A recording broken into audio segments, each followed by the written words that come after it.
মাহীহঁতৰ ঘৰৰ পৰা অলপমান পাচলি লৈ যাওঁ বুলি আহিলোঁ। একদম ডাঙৰ ডাঙৰ লম্বা লম্বা ফুলৰ খেতি কৰি থৈ দিছে, জহা ফুলৰ খেতি। আৰু আহিয়ে চাহকাপ ল'লোঁ, চাহ খাম এতিয়া।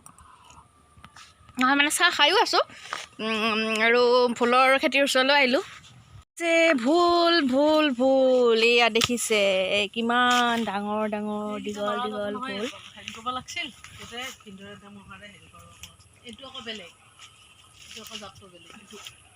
এইটো কি জাত? কিয় চাপৰ হ'ব? এইটো দেখোন ডাঙৰে। সঁচৰ কাৰণে ৰখা হৈছে, আপোনালোকে দেখা পাইছে। এইটো সঁচৰ কাৰণে ৰাখিছে, ইমান দীঘল ডাঙৰ ফুল, জহা ফুল। এয়া লোকেল ফুল নহয়, আচলতে জহা ফুল। মানে জহা কিছুমানে ভাল পায়, কিছুমানে বেয়া পায়। মই কিন্তু বহুত ভাল পাওঁ, আৰু সেইকাৰণে লৈ যাবলৈ আহিলোঁ। একদম শীতলাবৰীৰ পৰা আহি এইখিনি কি বুলি কয়, নিউ কলনী আহি পালোঁ, একদম চাইকেল লৈ লৈ।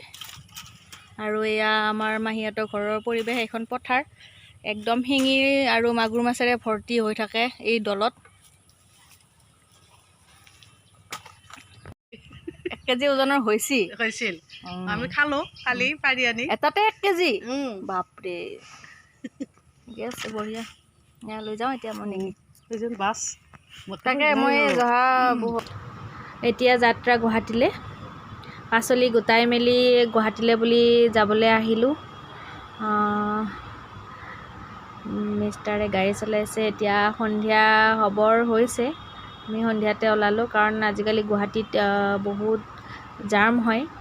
মালিকগাঁও সেইখিনিতো যাবলৈ একদম বহুতেই অসুবিধা হৈ যায়।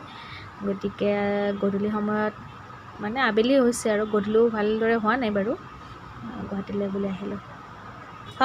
এতিয়া আমি আহি নাৰিকলি পাৰ হৈছোঁ। চিপাঝাৰ টু গুৱাহাটী ৰোডত আমি বৰ্তমান। গতিকে আপোনালোককো দেখাইছোঁ এবাৰ ধুনীয়া পৰিৱেশ। আবেলি আৰু গধূলিৰ সেই যি সময়কণ বহুত ধুনীয়া লাগে। আচলতে ফুৰিব যাবলৈও সেই সময়খিনিত বহুত ধুনীয়া লাগে, এটা নান্দনিক দৃশ্য। আৰু এতিয়া আহি আমি শৰাইঘাটৰ দলং পাইছোঁ। আপোনালোকে সকলোৱে জানেই, গুৱাহাটীৰ ব্ৰহ্মপুত্ৰ নদীৰ ওপৰত আছে শৰাইঘাট দলং। ইমান ধুনীয়া, আৰু ৰাতিটো আৰু ধুনীয়া লাগে।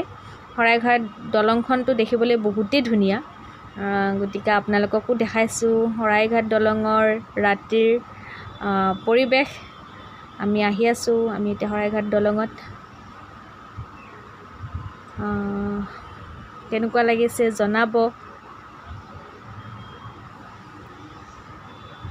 সন্ধিয়াৰ আকাশত বগলী উৰে, হাইৰে ঘৰলৈ মনতে পৰে।